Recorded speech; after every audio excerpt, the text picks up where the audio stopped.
Hello, this is Daniel Mart, and today I'm going to be doing another review or episode reviews. This time around, I'm going to be doing a review for episodes 17 to 23 of season 4 of Arrow. So yeah, Arrow returns today or tomorrow, or maybe it already came out by the time I released this. Right now it's Wednesday. Yeah, it's Wednesday. Sorry, I blinked out for a second. So it comes back today. But let's be honest, I'll probably put this video up like a day after. So whatever. Besides the point. So yeah, basically, Arrow's returning. Season 5. It's gonna be returning. So yeah, I'm basically gonna be reviewing every single episode I have yet to review. So that's episode 17, 18, 19, 20, 21, 22, and 23. So yeah, of season 4. So just to go over the list very fast, episode 17, Beacon of Hope. Episode 18, 1159. Episode 19, Canary Cry. Episode 20, Genesis. Episode 21, Monument Point. Episode 22, Lost in the Flood. And episode 23, Schism. So yeah, before I begin though, 10-second spoiler warning as usual. For those who have yet to actually watch any of these episodes and haven't already, stop the video, go check it out, and then come back and watch the rest of this review. 10-second spoiler warning as usual, starting now.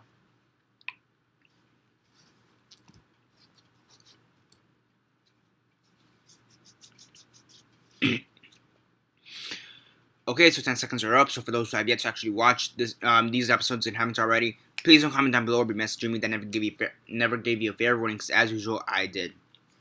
So as usual, quick synopsis, likes and dislikes, and then the rating. Normally the likes and dislikes are generally the same throughout the episodes.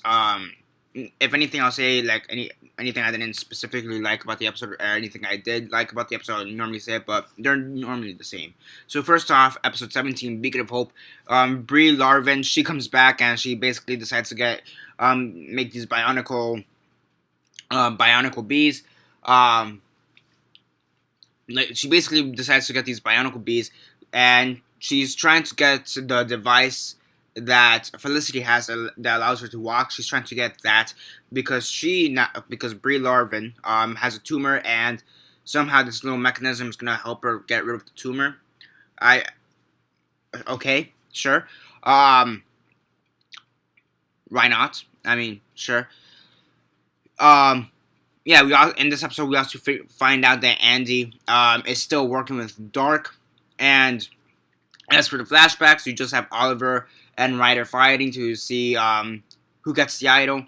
And yeah, and then you also have Oliver and Tiana, I believe that was her name, saving the prisoners. So pretty good episode in my opinion. The action was great. At first I thought it was going to be kind of a filler episode because of the fact you did have Brie Larvin in it, and it was just kind of random in my opinion, her appearance in this episode. I mean, granted, there was some drama with or no drama. So I mean, yeah, I guess there was some drama with her needing to get the little mechanism from Felicity. So it was good. I mean, the one thing that kind of bumped up the rating, in my opinion, aside from the fact that Andy is still working for Dark, is the action, as always, is pretty good. So that's what bumped it up. You got to see Felicity in a bit of a more badass role, in my opinion. So that was good. So yeah, for this episode, I'll give an 8 out of 10. Next up, 1159, episode 18. Yeah, point of this episode, Dark is in prison. He escapes prison, or he's in the process of escaping, and Laurel is killed. And yeah, you basically have everybody mourning Laurel's death towards the end. I mean, that's obviously the saddest thing. So yeah, she dies in the hospital. And Oliver and Tiana, in the flashbacks, Oliver and Tiana help the prisoners escape after a bomb was set off by Ryder. So, yeah. I mean, basically, they're still trying to escape Ryder, so yeah, pretty good. But yeah, it's basically the Laurel death episode, and the way they did it, the way they set it up was actually really brilliant, in my opinion. Like, her talking to her father and all that, like, even in the episodes beforehand, like, it was all pretty brilliant, like, her talking to her father, her talking to Oliver, on how you need to kind of let go of the past, but still remember it, or whatever. That was all great, and then her death was, like, really shocking, and then this episode and the episode right after it, Canary Cry, just the way they handled her death, in my opinion, was really good in my opinion. And so yeah, so this episode I'll give a 10 out of 10. Great episode. The way they handled Laurel's death. I mean, wow. I mean, we really haven't had a huge death, in my opinion, or like a major character death since the season 3 finale. I want to say with Saku or Sake or whatever's death. I believe that was in the season 3 finale. The Asian guy that was in the flashbacks with Oliver. And even after that, I mean, he was a good character, but yeah, and maybe, I mean, then in the present timeline, we really haven't had a major character death since her sister, Sarah. So it was emotional in my opinion. It was really good in my opinion. Just the way they did it, overall, just great. So yeah, 10 out of 10. Next up, Canary Cry. Again, reeling from that death. Yeah. So just reeling off from that death, you have this girl who portrays, who's pretending to be Black Canary, and thus tainting the name of Black Canary, because we know Laurel was Black Canary, but now you have this random girl just kind of popping up and saying, no, I'm Black Canary, I'm gonna, fuck with her reputation, and she's basically stealing and whatever, and it turns out that this girl, was a former prisoner of Dark. She was in that, apparently she was one of the prisoners, that we saw for like a second when Felicity and Thea and John were kidnapped by Dark in like the mid-season finale, or right around there, during the Christmas episode, right around there. So apparently she was there. Oliver didn't save her, so she kind of got pissed. Somehow realized that Black Canary may not be coming back anytime soon, and she's using the Black Canary name to kind of taint her name. So that was kind of interesting. I really liked the process of that, and how it kind of goes back to Black Canary, how she just died. And I also do like Oliver's speech towards the end of how, I know who Black Canary is. This is Black Canary. Do not take this imposter as Black Canary, because that's not Black Canary. Whatever. And overall, really good in my opinion. Rouvet also says, arrest every single vigilante. So that's Arrow, Speedy, Joe, whatever I forget what's his name. Is like Stallion, I want to say, or something like that. Or Spartan, that's what it is. So, yeah. Overall, that was interesting. Rouvet, I'm happy what happened to her towards the end, because she's annoying.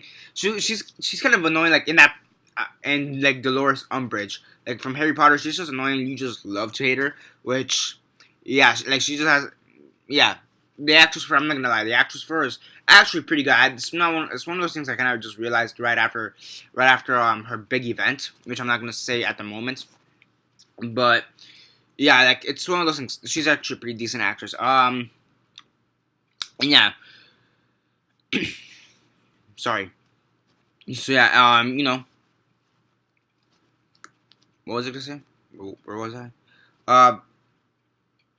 Oh yeah, so Oliver reveals, damn, I just blinked out. Okay, yeah, Oliver reveals who Laurel is to public, and yeah, that was all good. For this episode, 8 out of 10. Still a pretty good episode. I do wish they would have focused a bit more on Laurel's death, or everybody mourning Laurel's death. I feel like they focused a little bit too much on the Black Canary imposer. I feel like they could have done a little bit extra with that, drama-wise, but, still a good episode. Next up, episode 20, Genesis. Basically the major thing here is that you have Oliver. He finds this woman. He finds this woman. And this woman is kind of like Constantine, where she's like she knows about magic and she can defeat people with magic. Kind of like, Constantine, Damien Dark, that mystical side. And she teaches Oliver how to use mysticism and magic to possibly defeat Dark, and we have a pretty cool fight scene where he does do that, which was pretty cool in my opinion. You also have the reveal that you finally get that scene, I suppose, where John realizes that, or he already knew at this point, with Laurel's death, he already knew that, but he kind of realizes how deep down the rabbit hole that Andy is, and what he's willing to do in the name of Damien Dark. So at the end, Joe kills him. Really good at my opinion. I mean, the guy's kind of a slimy motherfucker, to say the least. But yeah, I mean, overall, pretty good in my opinion. Like the episode. kind of a turning point for John for this season, in my opinion, because he's always like, don't trust anybody unless they're your family, and this is kind of his realization, like, shit, I can't even trust my own family. So I feel like that's one of those things he kind of should have noticed beforehand, given who his brother is. But at the same time, I do like that realization in this episode, and I do like how they kind of played it out. So yeah, for this episode 20 Genesis, I'll give it a 8.5 out of 10. There's also some pretty good action, throughout, with Damien, Dark, and Oliver and Arrow. That was all pretty good in my opinion. The action's always pretty good. Next up, episode 21, Monument Point. Basically, okay, you have Dark. He basically has control of this thing called the Rubicon, and it's able to control every single nuclear missile around the country, around the globe, basically. So basically, so while he's doing that, so he sets off every single missile in the entire world. He gets a select amount of people, his followers, basically, and he puts them in this like underground bunker. And it kind of has like, they kind of compare it to like Noah's Ark, where you have this like mass destruction, but then you have like this ark or safe zone where the worthy people are living in. So that was pretty cool in my opinion. That's where Thea is at the moment because her boyfriend decided to go there. So Thea's kind of there. So yeah, I feel like I just blinked out. So yeah, you also have Felicity's dad who comes back to try to hack the computer. That was all good. So yeah, I mean overall pretty good episode. One of the missiles goes rogue there, so what happens is they're able to get most of the missiles. It's like 15,000. I don't know, but it was 1,500 or 15,000. It was 15 something missiles, okay? But they were able to stop most of them. One of them kind of went rogue and managed to kill a decent amount of people. It was tens of thousands. So Felicity kind of feels bad, but whatever. But then they realize, oh shit, that makes Damien Dark stronger. Now what? So now they're basically screwed at the moment. So yeah, overall, pretty good episode in my opinion. It's a pretty good episode, but I just feel like it kind of gets overshadowed by what happens afterwards in episode 22, and it's between episode 20 and 22, and I just feel kind of gets overshadowed in my opinion. Like, the events aren't as great. Like, they are great, but they're just not as important, because it feels like there's a bit of a lull. That's what I'm saying. But still a good episode. 7.5 out of 10. 7.5 out of 10. Ugh. Next up, Lost in the Flood, episode 22. Just kind of more with the Rubicon. Like, the last 3 episodes are focusing on this Rubicon and how there's missiles all over the place and how they're trying to, destroy the world and it's all apocalyptic. This one was really good in my opinion because of the fact that they finally killed off Ruve. I fucking hated that character. Again, I'm gonna compare I'm gonna compare it to Dolores Umbridge from Harry Potter because they're basically very similar. They're really annoying. Nobody likes them except for like maybe two or three people. They're whiny, they're bitchy, ugly as fuck. Yeah, they're pretty ugly. They're kind of old and they're just annoying. But the actress portrayed them so.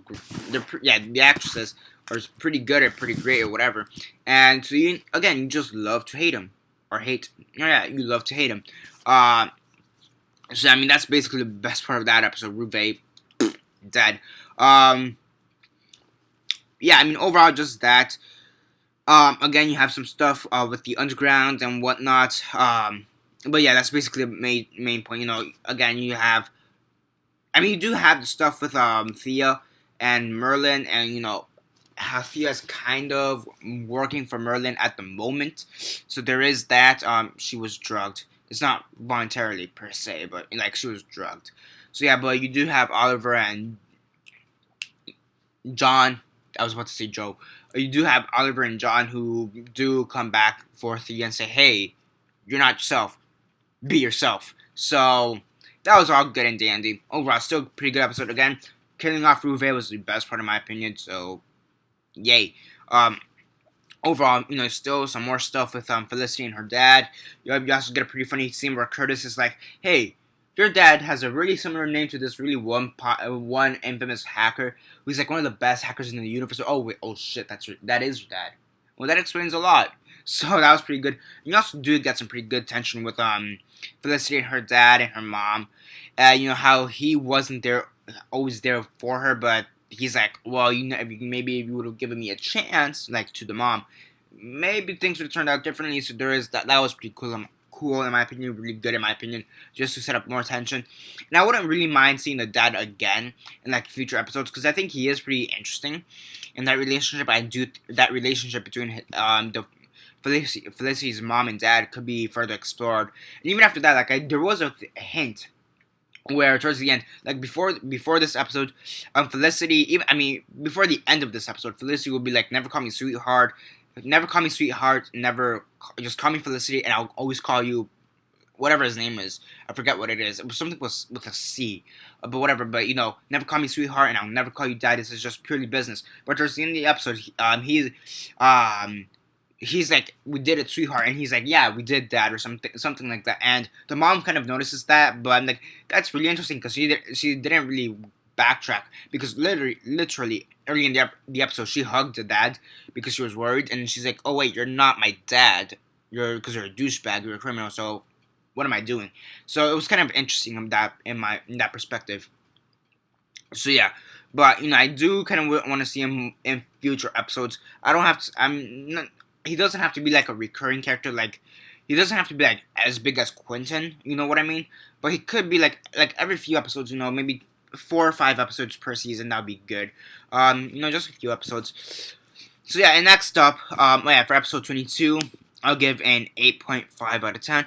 Episode 23, Schism. Schism, basically the best part.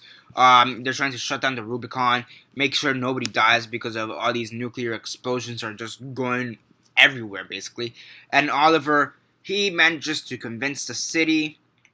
Not convince. Well, I mean, I guess you could say convince, but he manages to inspire the city to fight against Damien Dark in a sense, and so he kind of does that through the Oliver Queen phase. And as everybody has faith in Oliver Queen and whatnot, you have Green Arrow also kind of being inspirational. So when that big fight comes, you know, Damien Dark between Green Arrow, the whole town, basically, you know, the whole city, basically decides to side with Green Arrow and thus giving him more. We get a bit more into that mysticism side, mystical side with Green Arrow in this episode, which was pretty cool because before this, because of all the recent amount of deaths that has been going on, Damien Dark's been able to get really powerful, but due to the fact that Oliver's mystical side is affected by the amount of hope people have, he is able to get really strong, and that was actually a pretty good scene. It kind of reminded me of that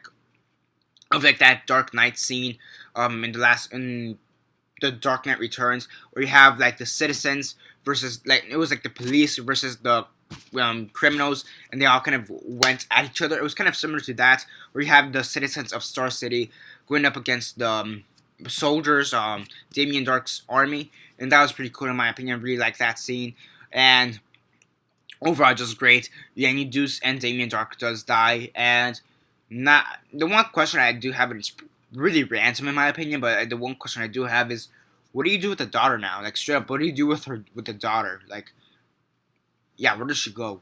I don't know. It's just something I kind of thought of. Like, what do you do with the daughter now? Besides the point. So yeah, now and at this point, everybody kind of just moves on. Quentin and Donna, Felicity's mom, they decide to have a new life together. Quentin and Felicity's mom decide to have a new life together somewhere else. Joe is kind of, going back to his normal job, which is in the military. Thea's trying to get things straightened out because of the Lazarus pit effect is still affecting her. So everybody's still trying to figure stuff out after this. And Oliver becomes mayor of Star City towards the end. And as for the flashbacks, I mean, normally the flashbacks weren't that important. I mean, they were cool to see, but for the most part, they really didn't have much essence, I want to say, or much importance to the very end, because towards the very end, it turns out that since Tiana is holding this temple item thing, or whatever it's called, this totem, she is now becoming infused with the darkness, the same thing that Ryder had and that's why he was so freaking strong and mystical. So she's starting to get affected by that, and she tells Oliver, "Can you just kill me so I don't turn out like Ryder?" He does, and everybody is saved. All the remaining prisoners in that island are saved by Amanda Waller, which again I fucking hate Amanda Waller. I hate the lady who plays her. I know what they're going for. Does not work. She's a terrible actress. Arrow has some good acting, but I'm not gonna lie. There are some actors in this show who overact their ass off. Perfect example: Vinnie Jones as Danny Brickle. Best example I could give right there. Okay, another good example: whoever plays Amanda Waller, not a good fit in my opinion. I just don't think they could do Amanda Waller correctly in like a movie or a TV show. Like even the animated movies, they can't do Amanda Waller correct. The only way they could do Amanda Waller correct is in the comics. Straight up, I didn't like Amanda Waller in Suicide Squad, and I didn't like her in the show or in any other movie/TV incarnation. But that's my rant on Amanda Waller. She can only be done correctly in the comics from what it appears. Besides the point. Also, Amanda Waller died really pathetically in this show. I mean, I know why she had to die, but she died really pathetically. She straight up just got shot. And it wasn't like it was like she kind of let herself get shot even after that. It was like, really pathetic. Besides the point, can they even use Amanda Waller anymore? Speaking of which, because in flashbacks, can they actually still use her? That's actually a good question. Besides the point, Schism, the season finale for season 4. Great episode in my opinion, the fight with Damien Dark. It kind of reminded me of the fight with Batman vs. Bane towards the end of The Dark Knight Returns. It was kind of similar to that. Overall, that was all great. I also do like how everybody's starting to move on, but eventually they do have to return for whatever bullshit they have to face up for season 5, which will be exciting to see. Overall, like the episodes. Oh yeah, and by the way, the season finale, 9 out of 10, great episode. And yeah, overall, good pair of episodes, great. And yeah, that's basically it for now. Subscribe, comment down below, like the video, share on Facebook, Twitter, MySpace, or whatever you guys prefer. And that's basically it for now. This is Daniel Mart signing off.